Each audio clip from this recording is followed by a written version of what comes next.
Erev Tov. Eh bien, on va terminer le quatrième chapitre avec les halachot de Tet Zayin à Yud. C'est parti, on est page 15. Lo yiga be'adav kodem netilat zayim shachrit, lo befiv, velo be'apo, velo be'oznav, velo be'ainav, mipnei haruach ra'a sheshoreh al yadav. Il ne faut pas toucher avec ses mains avant d'avoir fait netilat yadayim, ni sa bouche, ni dans sa bouche, ni dans son nez, ni ses oreilles, ni ses yeux. Dans la Gemara, Bichlal, il disait que le Ruach Ra, il était tellement puissant à l'époque, il pouvait te rendre aveugle, il pouvait te rendre sourd, il pouvait te rendre muet, bref. Aujourd'hui, le Ruach Ra, il a plus ce pouvoir-là. L'intensité est descendue. De la même manière que l'intensité dans la doucha est un petit peu descendue, on a plus la prophétie par exemple, alors les forces du mal, elles aussi, elles ont baissé en intensité. Cependant, ça fait des dommages. Celui qui va toucher ses yeux, il va tamer ses yeux. Il va quand même donc il va peut-être pas devenir aveugle, mais ses yeux vont devenir tamés. Celui qui va toucher ses oreilles, il va tamer ses oreilles. Ce sera difficile pour lui d'entendre des paroles de Gdusha, des paroles de Torah. Ce sera difficile pour lui de comprendre. Celui qui va tamer sa bouche, après, il va être obligé de sortir du Lashon Hara. Ce sera très difficile pour lui de se retenir, de dire des gros mots, des injures, de faire du Lashon Hara.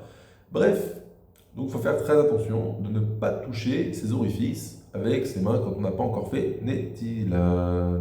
Il ne faut pas oublier qu'on a un mauvais esprit qui repose sur les mains. Faire attention de peur que ça ne cause des dommages à ses membres.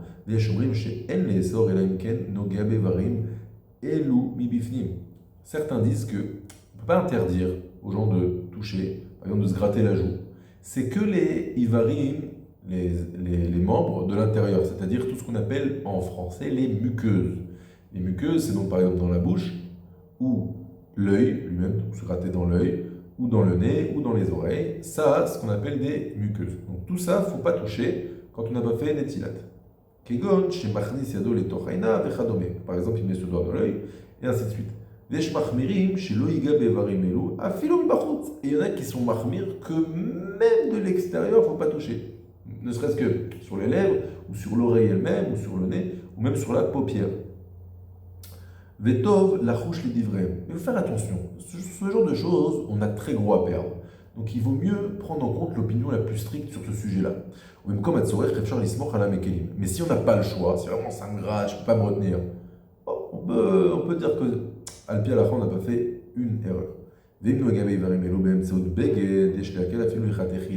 Et là, si tu veux une solution qui mettra d'accord tout le monde, si tu le fais avec un beged, ça veut dire que par exemple, ça te gratte vraiment par-dessus l'oreille, alors tu fais comme ça, et là tu peux te gratter l'oreille comme tu veux, il n'y a aucun problème.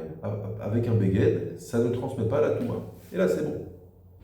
Alachat et zayin, akam imitato baboker, celui qui se lève le matin, mutarlo lagad bemal bouchav kodem netilat yadayim shachrit.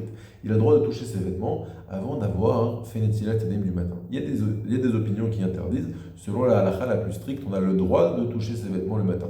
Et pourquoi c'est important? Parce que des fois, quand on se lève le matin et que c'est l'hiver, il fait très très froid, peut-être qu'on veut mettre sa robe de chambre, ses pantoufles, bref, que sais-je, et qu'on veut s'habiller avant d'aller faire netilat yadayim.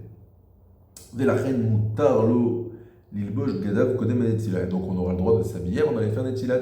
Va marmir baiser, ta voilà bracha. Et celui qui fait attention de tout de suite faire netilat avant même d'avoir touché ses vêtements, eh bien la bracha viendra sur lui. Veimolech lishon achar chatzot ici il est parti dormir après la minuit. Vous vous souvenez, la minuit on avait vu que c'était le moment où les rigueurs étaient les plus intenses. Yesh leakel be pshitut l'ilbosh gadav kodem netilat. À ce moment-là, on peut vraiment autoriser simplement, c'est-à-dire sans aucun problème, qu'il touche ses vêtements même avant d'avoir fait netilat. Yudzaï. Yesh leizaer lechatchila shelo lingua bedivrei machal o mashke kodem netilat yadayim. Il faut faire très attention de ne pas toucher d'aliments ou de boissons avant netilat yadayim. Si j'ai les mains qui sont encore tmeot et que je touche une boisson, la boisson, elle prend la touma qu'il y avait sur les mains. Et si j'ai touché une pomme, eh bien la pomme, elle aussi, elle sera tamée. Alors, est-ce qu'elle sera interdite à la consommation? On va voir. ויש להזהיר ביותר את בניו הקטנים שיקלו ידיהם שחרית קודם שהגיעו באיזה דבר מאכל או משקה. Alors là, c'est très difficile parce que la touma sur les mains, elle n'est pas que chez les adultes, elle est aussi chez les enfants. Et donc, il faudra faire attention et dire aux enfants qu'ils ne touchent aucun aliment et aucune boisson avant d'avoir fait netilat yadayim. Et celui qui ne sait pas du tout laver les mains le matin, qui n'a pas fait une tilatadé, mais qui a touché un aliment. Alors, Mikaradin en auto davar ma'achal o mashke nesar bediavad. Les khatrila, on n'a pas le droit de faire ça. Mais si ça a été fait, bediavad, l'aliment suscité ou la boisson ne devient pas interdite.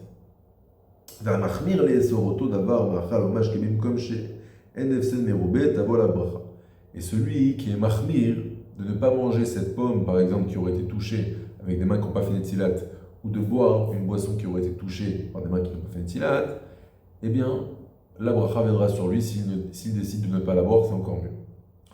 Dans le cas où il n'y a pas de FCD méroubé. Si, par exemple, quelqu'un a touché une grosse quantité de pâtes, de pain, ou que sais-je, quelqu'un, par exemple, un boulanger qui se serait levé le matin et il a oublié de faire une tilat yadayim, mais il a touché la pâte. Maintenant, de cette pâte-là, il est censé faire tout son pain de la journée. La CFC de Méroubé. Il n'est pas obligé de s'interdire, mais on fait attention à ça.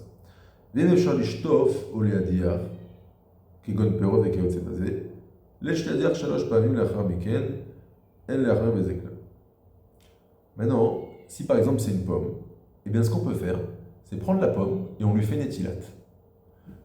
On prendra un cli, on mettra de l'eau dans le cli, on prendra la pomme, et on lui fera 1, 2, 3. Alors on ne peut pas faire des cirouillines, pourquoi? Parce que les cirouillines c'est parce qu'on a deux mains. Mais sur la pomme, alors on fera une fois, deux fois, deux fois. Une fois, deux fois, trois fois. Et là la pomme elle sera permise selon toutes les déotes. Si maintenant c'est un cookie ou un cake, ce sera plus difficile de faire ça. Donc là on ne pourra pas le faire. Et je te dis, à partir du moment où on a fait une étilade sur la pomme, alors ça c'est un digne que les gens ne connaissaient pas, on peut faire une étilade sur un fruit, oui, eh bien on pourra le manger sans aucun problème. Il faut apprendre à ses enfants, c'est très important d'apprendre aux petits-enfants, de faire une étilade le matin. Pourquoi?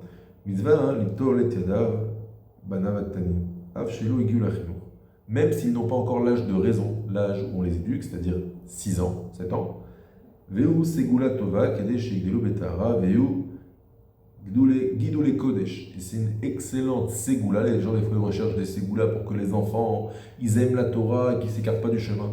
Eh bien, si on apprend aux enfants à être purs dès leur plus jeune âge et à se purifier les mains dès le matin, eh bien, Bezrat Hashem, ils grandiront dans la Kedusha et ils seront ce qu'on appelle des Gidule Kodesh, des gens qui ont grandi dans le Kodesh. Baruch Adonai, Olam, Amen, Amen.